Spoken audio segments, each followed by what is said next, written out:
This is Jezebel, the queen whose name became a symbol of wickedness. But how did she rise to power? And how did she fall so terribly? Jezebel was not an ordinary woman. She was a princess of Sidon, the daughter of King Ethbaal, a ruthless ruler and a high priest of Baal. From childhood, she was trained in the ways of idol worship, learning to serve Baal, the god of storms and fertility. But Jezebel wasn't just a worshiper. She was a fanatic. She believed in Baal's power more than anything. So when she was given in marriage to Ahab, the king of Israel, she brought more than just riches. She brought her gods, her priests, and her mission to wipe out the worship of Yahweh. Ahab was a weak king, and Jezebel knew it. She used her influence to turn his heart away from God.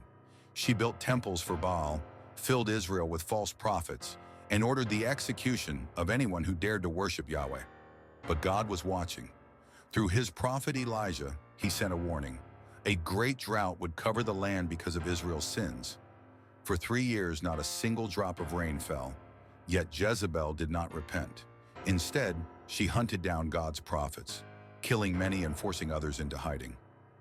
Then came the ultimate test.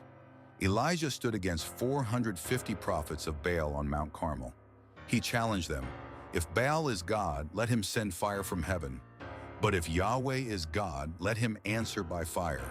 The prophets of Baal shouted, danced, even cut themselves. But their God remained silent. Then Elijah prayed, and instantly fire from heaven consumed his sacrifice. The people saw and fell to their knees. That day Elijah commanded the execution of Baal's prophets. When Jezebel heard, she was enraged. She sent a message to Elijah, "By this time tomorrow you will be dead."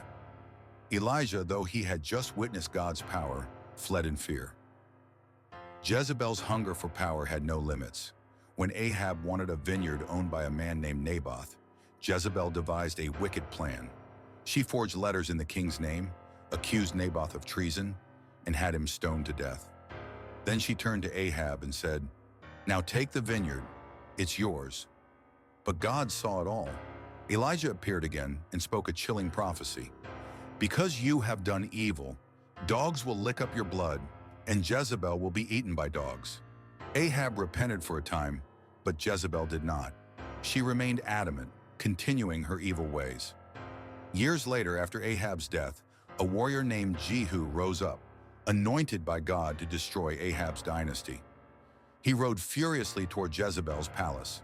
But Jezebel, proud and fearless even in her last moments, painted her face, adorned herself in royal robes, and stood at the window. When Jehu arrived, she mocked him.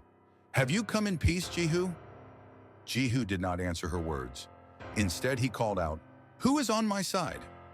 The palace servants, perhaps tired of her cruelty, answered by throwing her from the window.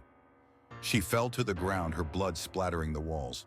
Jehu's horses trampled her lifeless body. Later, when men went to bury her, they found nothing but her skull, feet, and hands. The rest had been eaten by dogs, just as Elijah had prophesied. Jezebel's story is a warning. She was powerful, but she opposed God. She ruled, but she ruled in wickedness. And in the end, her pride and rebellion led to her destruction. The spirit of Jezebel still exists today. Pride, idolatry, and a heart that refuses to turn to God. But just as God brought judgment upon her, he calls us to choose a different path, the path of righteousness, humility, and obedience to him. Will we learn from her downfall, or will we harden our hearts as she did?